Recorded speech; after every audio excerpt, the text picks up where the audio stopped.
বাংলার পরিযায়ী শ্রমিকের ক্ষতবিক্ষত মৃতদেহ উদ্ধার। গ্রামে ফিরতেই ক্ষোভে ফেটে পড়ল পরিবার থেকে গ্রামবাসী। মুম্বাই রেল লাইনের ধার থেকে উদ্ধার হয়েছে মৃতদেহ। উত্তর চব্বিশ পরগনা বসিরহাট মহকুমার স্বরূপনগর থানার বালতি নিত্যানন্দ কাঠি গ্রাম পঞ্চায়েতের বালতি মাঝের পাড়ার ঘটনা। গত 7 বছর আগে আলফাজ মণ্ডল পরিযায়ী শ্রমিক কাজ করতে গিয়েছিলেন।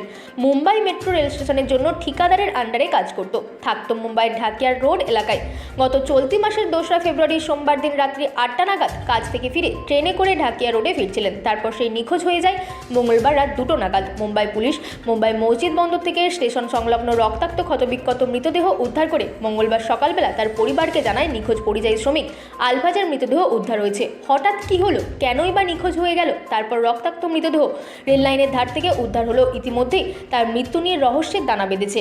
আমার ভাইয়ের সঙ্গে বেশ কদিন ধরে বাঙালি শ্রমিক বলে, এমনকি বাংলাদেশি বলে ওই ঠিকাদারের অধীনে থাকা কিছু শ্রমিক তাকে বাংলা ভাষায় কথা বলা, বাঙালি হওয়ায় এমনকি বাংলাদেশের লোক বলে দাগিয়ে দিয়েছেন। সেই কথা আলফাজ তার ভাই জিন্নাকে ফোনে বিস্তারিত জানিয়েছিল। তারপরে এই ঘটনা। এখন প্রশ্ন হচ্ছে, ট্রেনে বাড়ি ফেরার পথেই কি তাকে ট্রেন থেকে ধাক্কা মেরে ফেলে দেওয়া হলো, না তাকে পরিকল্পনা করে খুন করে হয়েছে রেল লাইনের ধারে ফেলে রাখা হয়েছে? মৃত আলফাজের ভাই জিন্না আলী ও আত্মীয় শফিকুল গাজী বলেন, যেভাবে বাঙালিদের ওপরে ভিন রাজ্যে অত্যাচার হচ্ছে, বাংলা ভাষা বাংলাদেশি বলে দাগিয়ে হত্যা করা হচ্ছে, তারই বহিঃপ্রকাশ এই ঘটনা হতে পারে। মহারাষ্ট্র পুলিশ উপযুক্ত তদন্ত করে দৃষ্টান্তমূলক শাস্তি দিক। কেন জীবিকা নির্বাহ করে? ভিন্ন রাজ্যের শ্রমিকরা এই রাজ্যে এসে কাজ করে জীবিকা নির্বাহ করে, তখন তো তারা কোনো আক্রান্ত হন না, সবাই মিলে মিশে কাজ করে। শুধুমাত্র বাঙালিরা ভিন্ন রাজ্যে গিয়ে আক্রান্ত হবেন কেন? এটা মুখ্যমন্ত্রীর আবেদন, এই মৃত্যুর প্রকৃত তদন্ত করা হোক। উত্তর চব্বিশ পরগনা জেলার সিপিআইএম কমিটির সদস্য রাজু আহমেদ বলেন, ভিন্ন রাজ্যে একের পর এক ঘটনা ঘটছে, কোথাও বাঙালি আক্রান্ত হচ্ছে, কোথাও হত্যা করা হচ্ছে। এই ঘটনা তার পেছনে রয়েছে কিনা সেটা তদন্ত করা হোক। কখনো বাংলাদেশি আবার কখনো বাঙালি বলে দাগিয়ে দেওয়া হচ্ছে, এই ঘটনা বারবার ঘটছে, এটা বন্ধ করা উচিত। Bureau report, রাতদিন news network. দেখুন, প্রতিটা মৃত্যুই হচ্ছে যন্ত্রণার এবং বেদনার। আর এই ধরনের ঘটনা আমরা প্রায় প্রতিদিনই লক্ষ্য করছি যে দেশের বিভিন্ন প্রান্তে আমাদের রাজ্যের পরিযায়ী শ্রমিকরা তারা গিয়ে আক্রান্ত হচ্ছে, মার খাচ্ছে, কোথাও মৃত্যু, পিটিয়ে মারা ইত্যাদি এই নানা ধরনের ঘটনা ঘটছে। এবং সবচাইতে বড় কথা যে একজন মায়ের কোল খালি হলো আজকেও এখানে। তাহলে এটা কেন হচ্ছে? এই যে বারবার এই ঘটনাগুলো কেন হচ্ছে? আমাদের রাজ্যে কার্যত এই সময়েতে যে বেকারি ব্যাপকভাবে বাড়ছে, ব্যাপকভাবে কর্মসংস্থানের কোনো জায়গা নেই। যে গরিব মানুষ তারা, কম বয়সী ছেলেরা জীবন জীবিকার টানে, আমার রাজ্যেই যদি তার কর্মসংস্থানের জায়গা থাকতো তাহলে অবশ্যই তাকে বাইরের রাজ্যে যেতে হতো না কখনোই। তাহলে আমার রাজ্যে তার কর্মসংস্থানের জায়গা নেই। কলকারখানা কার্যত একটাও তৈরি হচ্ছে না, পারলে প্রতিদিনই বন্ধ হচ্ছে। 100 দিনের কাজের প্রকল্প, যেটা নিয়ে গরিব মানুষ অনেকটা অনেকটা জীবন জীবিকা তার নির্বাহের জন্য কাজে লাগতো। এখন এইরকম একটা গুরুত্বপূর্ণ কাজ প্রকল্প আজকে বেশ কয়েক বছর ধরে বন্ধ হয়ে আছে। দিল্লির সরকার তারা টাকা বন্ধ করে দিচ্ছে, আর এখানে এরা 100 দিনের কাজের টাকার প্রকল্প চুরি দাড়ি জোচ্চুরি এই সমস্ত করে গোটা প্রকল্পটাকেই ঘেঁটে দেওয়ার চেষ্টা করলো। আসলে কি, আসলে ক্ষতিটা হলো কার? গরিব মানুষের।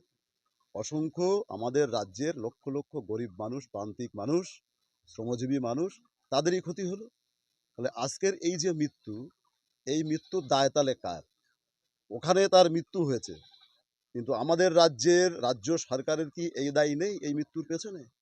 অবশ্যই আমরা মনে করি যে এই মৃত্যুর পেছনেও হচ্ছে আমাদের রাজ্য সরকারেরও দায় আছে। রাজ্য সরকারও দায় এড়িয়ে যেতে। সন্দেহ তো আছে কিছু লোকের উপরে, কারো মোবাইল না ঠিক হলে বলতে পারবো না আমি। কিছু লোকের উপরে সন্দেহ আছে, আছে। মেরে ফেলতে পারে। হ্যাঁ, ওখানকার যেখানে কাজ করে ওরা বলছিল যে তোমার ভাই দুপুরবেলায় বাংলা ভাষায় কথা বলতে হলো। হুম, ওরা বেশিরভাগ তো সব উত্তরপ্রদেশে কাজ করে, হ্যাঁ, উত্তরপ্রদেশের লোক। হুম, বাংলায় কথা বলতে হলো, তো বলে তোর ভাই একটু টেনশনে ছিল।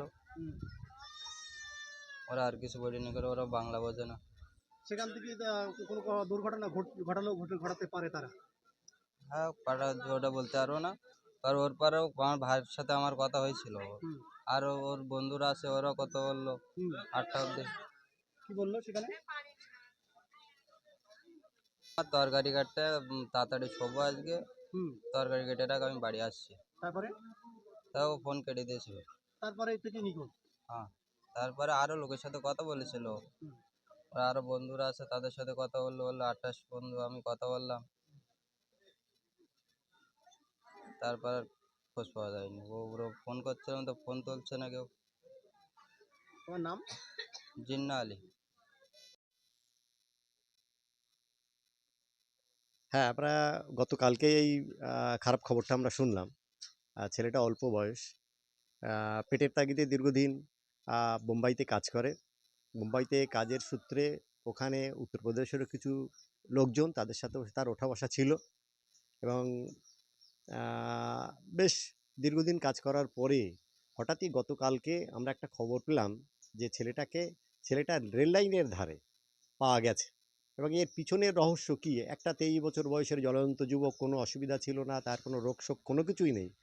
কিন্তু পরবর্তীকালে তার পরিবার সূত্রে কম বেশি আমরা খোঁজখবর নিয়ে যেটা জানতে পারছি যে ওখানে উত্তরপ্রদেশে যারা থাকে আমাদের, তাদের একটা সংকীর্ণ মানসিকতা, ধর্মীয় মানসিকতা এবং বাঙালি বিদ্বেষী মানসিকতা নিয়ে তার উপরে আক্রমণ হয় এবং তাকে মেরে রেল লাইনের উপরে ফেলা হয়েছে, এইভাবে আমরা একটা খবর পেয়েছি।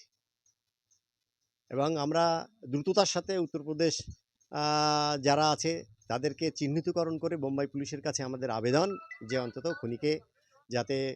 খুনিদেরকে যাতে চিহ্নিত করা যায় এবং তাকে উপযুক্ত শাস্তি যাদের ব্যবস্থা করা যায়। এবং সেই সাথে সাথে বাংলার মুখ্যমন্ত্রী মমতা বন্দ্যোপাধ্যায়ের কাছে আমরা আবেদন রাখব যে এই যে বিভিন্ন রাজ্যে আমাদের পরিযায়ী শ্রমিক হিসেবে যারা কাজ করছে, বাঙালিদের উপরে যেভাবে নির্মম অত্যাচার করছে, তার বিরুদ্ধে যথাযথভাবে পদক্ষেপ নেওয়ার জন্য আমার বাংলার মুখ্যমন্ত্রীর কাছে আবেদন রইল। আপনার নাম? শেখ ইলিয়াস, আমি স্বরূপনগর পঞ্চায়েত সমিতির সদস্য।